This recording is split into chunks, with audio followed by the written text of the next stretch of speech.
want to take a moment just to talk about gratitude and appreciate just how fortunate we are to be in the United States and to be in this industry of landscape professionals. So first of all, I've traveled a lot around the world, and in the United States, first of all, there is the money, more in some portions of the country than others for sure. There is the money to hire professionals to benefit their garden. Now, I was in Palawan in the Philippines, a beautiful island, voted one of the most beautiful islands in the world, and met a wonderful native family out in the jungle who built a bamboo hut for $100. And, they're living a native lifestyle. There's not going to be a business model to have someone like that as customers. Now, truth be told, the native landscaping around there was better soundscape, better visualscape, better smellscape, and touch and tastscape than most of what you and I could do. But this is, first of all, a country that funds a lot of home development. Secondly, it's a country that allows you to succeed at doing something you do well. If you do it well in America, there will be clients for it. And that's not the case in every part of the world.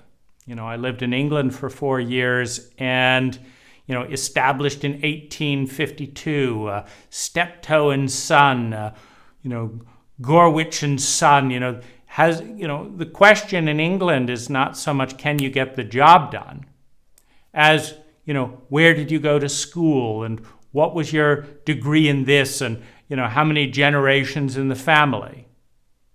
And so there's not an ability to compete on a level playing ground just on the basis of being good at something. In the United States, if you're good at it and you're willing to work, you can get work. I started my company at 17. I had work within 4 days.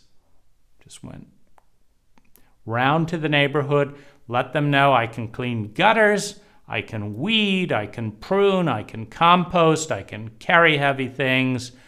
I'm here, I work hard, hire me. It's not hard. You can get work, and it can grow from there. Now, the other thing is we get to be outside. I've never needed a gym membership. Now, I'm sure you can work certain muscles, etc., that you won't necessarily stress as much in landscaping. But we get a pretty good physical workout in the garden in a way that many people sitting in office desks, etc., don't get.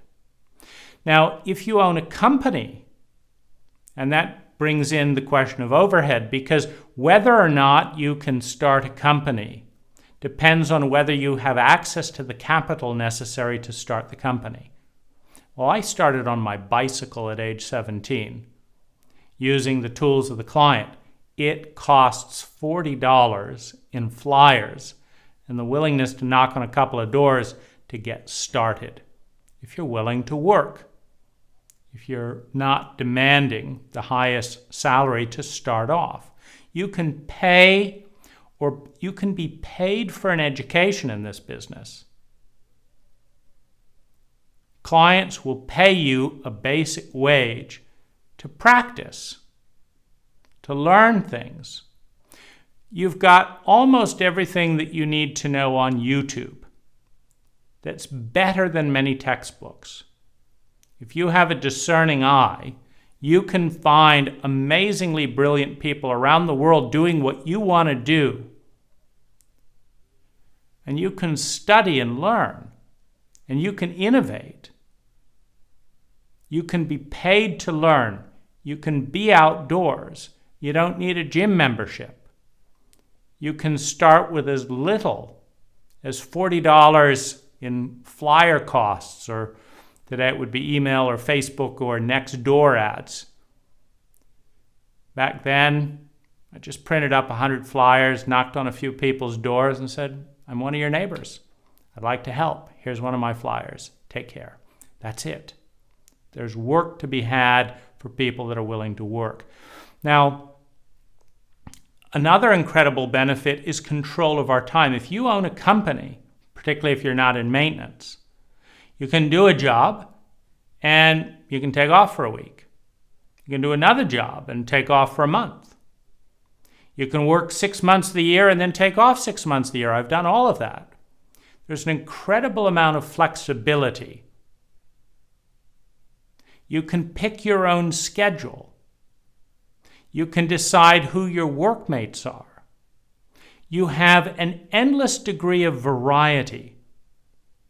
You know, it's amazing, after 27 years in this business, 20% of the work that I get, I've never been asked to do that work in 27 years. It's endlessly fascinating. How do you powder coat a gate that is subjected to salt air? It's a whole new learning curve. What's the best way to get LED bulbs to last longer? What if the LED bulb color isn't quite right, but the client wants to stick with LED bulbs? What happens if this is the bulb you need to use, but it's too bright? How do you fix that tastefully? What about this? What about that? What about this? There are endless new problems on every single job that need to be solved, that need more research. How could you get a bunch of concrete down the hill without hiring a concrete truck pump? Because there isn't enough room for parking. Is it cheaper to use these conveyor belts or 2-foot culverts to transport material down a hill? What's the best excavator size for this type of job or this type of job? These things are an endless process. There's an endless variety of new styles and new works, and then there's new materials invented all the time.